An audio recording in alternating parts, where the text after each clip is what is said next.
Hey, yo, what's up, everybody? It's T for Travel Tea Stories podcast, and today's episode is the second part of the Indian episode, which is like super long because I had so much experience. 4 weeks total in India, 2 weeks coming up in Pakistan, and 2 more weeks which ended up being 0 in Iran.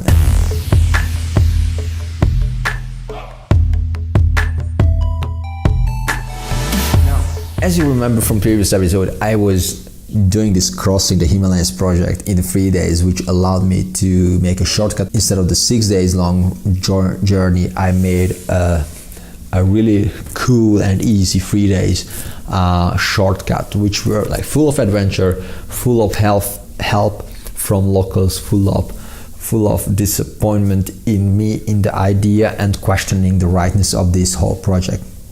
But anyways, I made it. Anyways, I got lucky. Anyways, I got helped and allowed myself to grow spiritually as well as physically, because it retested both my mind and my body. Nevertheless, now we are in northern part of India, where I was taking the bus to Dharamsala. Dharamsala, the reason fine, it was not Dharamsala, it's Darjeeling, yes. Alright, where Alexander Chandra got buried is Darjeeling, West Bengal. Now, where I went from Leh through the Himalayas, this 3 days long trekking, it's called Dasha, and from Dasha I went to Dharamsala, I think like 500 kilometers or so by bus, because I was just so tired of trekking that I really wanted to just chill on a bus. Well, chill on a bus is not really a option in India, so you gotta understand that it was more like a struggle for like 36 hours long experience on the bus, but it was still alright, and I could still relax somewhat at least. So yeah, I went to Dharamsala. This is where the Dalai Lama lives at this very moment because of his deportation from Tibet, exile status of the Dalai Lama. And I went there. I wanted to see the temple where he used to live, or however you look at it, and all the monks and everybody, so you could take nice pictures. And you were like, yeah, I was buying these like whistle beads and some other stuffs for my spiritual friends as presents. I really enjoyed it, and it was a super cool experience. However, from here I was going to go to Amritsar, the Golden Temple, for the Sikh people's holiest place, and this is I think another 500 kilometers or so. And I was taking a bus, and this bus actually, as I was taking the bus from Dharamsala to Amritsar, at some point, I think just like 100 kilometers after Dharamsala, we are here somewhere, I bought samosa. Samosas are usually filled with either vegetable or primarily vegetables, but also could be filled with meat, and they look like these like triangle shaped sides, baked, deep fried in oil, and sometimes they filled with lentils, potatoes, carrots and stuff like that, like, you know, this like curry masala or dal stuffs, and they're super delicious. And they cost like, let's say one piece costs like 20 cents, and I found a place in Basta, obviously, where it cost not 20 cents but 10 cents. Dirt cheap. I was like, this is my way. I'm robbing the bank here, I'm saving the quick buck. And I did. But 20 minutes after that, I bought 5 pieces. I started to throw out like non-stop, really. Guys, I get to the point when in 10 days I lost 8 kilos. It was inhuman. Like the amount of pain I went through, the amount of suffering, the disappointment, the questioning, and the homesickness because of the sickness on its own, the mental sickness because of the physical sickness I went through, was just like unbearable.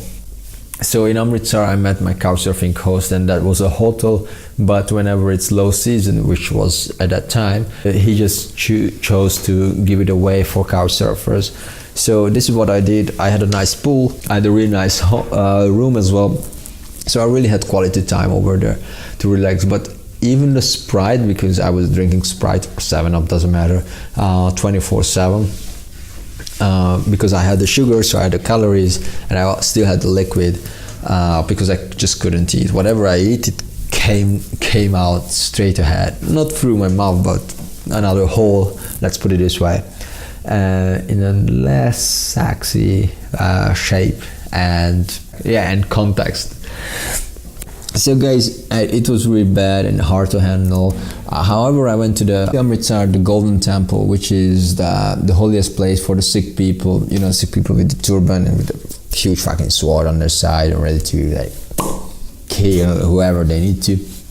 Anyways, amazingly Sikh place. I loved it, and also, well, Sikh place. Got it? Anyways, the temple looks amazing, and they are giving food for the poor, for the poor ones, like 3 times a day. It's fascinating how much love they share, and I don't know where exactly they get the money and how they get it. And in this case, it doesn't even matter, because it's amazing how many people get fed each day. And I was volunteering there, so I was just pouring the water, because this is the furthest my qualification went, I would say. And I enjoyed it a lot, because people were able to get help, and they really liked the idea that there is this foreigner white guy and he's the one who's serving us. It's just so damn cool. And I was like, hey, cool, I'm volunteering, I'm giving something away, it's awesome. So everybody was super happy. Probably we both looked at the wrong angle. Like, I was like, hey, I'm the white guy giving my help away, I'm so humble. And they were like, hey, cool, for foreigners serving us, yes, this is what it should be. This is for UK, this is for the colonization and stuff like that. So I'm not sure if any of us looked at the right angle, but it was a good experience. I loved it. I was like walking around people and pouring water where they were sitting and taking their lunch, their dals. I think like for 2 hours or so, and then they also gave me food, of course, and it was really, really nice. However, the food was still just like shooting shit context. So I couldn't really have benefits from the food part, but from spiritual point of view, it was an amazingly thrilling experience. I'm so damn happy for that. Anyways, after Amritsar, I did cross the border to Pakistan, and in Pakistan, they had this like Wagan border. What is the name of the border? Damn, Anton, I'm so forgetting these names. I never really paid attention to this, to be honest. Pakistan. Wagan. Amritsar, Lahore, Attari, Vaga. So went from Amritsar to Lahore, and in Lahore I had a couch surfing host. He was super cool guy, laid back, and I was missing the dairy products so bad. I don't know if you know that, guys, but in Lahore you have Sikh dairy product industry.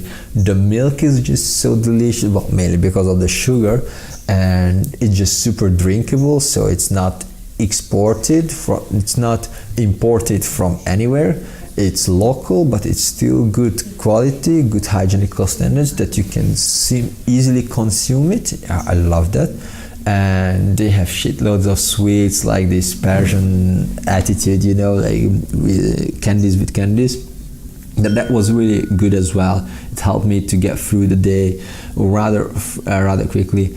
And so I went to this border city, Wagah border, and they had, this is between India and Pakistan, right? And as you know that they used to have this like war situation, and they still have it in Kashmir. I mean, the situation in Kashmir even nowadays crazy. Like every day there are 1-2 people who die.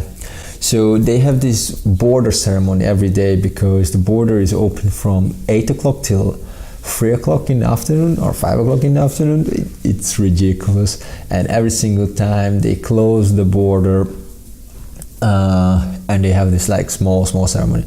But, and here is the key, I was so lucky that I was there on the anniversary of their independence. The anniversary of their independence. It was so damn cool. So yeah, when they were celebrating the Independence Day from the British Raj, which is the British Indian British colony, if you like, and there were they throwing this like huge Pakistani flags, Dil Dil Pakistan, they used to say, which is like my heart for Pakistan. I loved it, and I was the foreigner. I was there with my couchsurfing host, and everybody wanted to attend it, but the places were super limited. Police were beating the people. It was insane, and they didn't even care a damn thing about. They had this like huge sticks, I think like 2 meters wide. I'm only showing this big because this is the angle of the camera, but they were beating the people from the horses. It was cruel.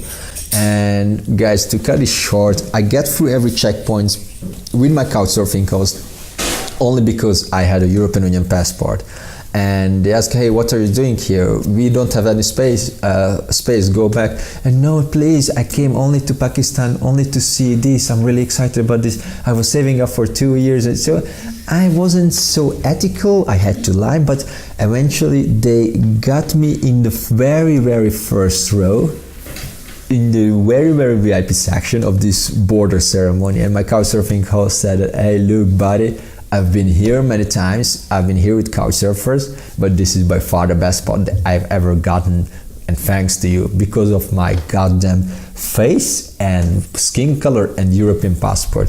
So, whereas we had the discrimination in a negative way in Agra for Taj Mahal, I had the positive discrimination on the Pakistani side. I'm not saying it's everywhere the same in Pakistan, but it was the case anyways.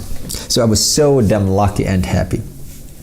And then this experience was super good. They were imitating how India and Pakistan are against each other and they hate each other, so they were marching against each other and showing the middle fingers and stuff like that. It was crazy, and it was an amazing experience. I loved it. But anyways, after this I took a train to Rawalpindi, the capital of Pakistan, which many people think it's Islamabad. They call it Rawalpindi, or it is Rawalpindi, I don't really know, but anyways. And in Rawalpindi, I was hosted with this Danish guy who was like ultra budget traveling for years at the time, and he was like 8 years older than me. It's really crazy. I love that.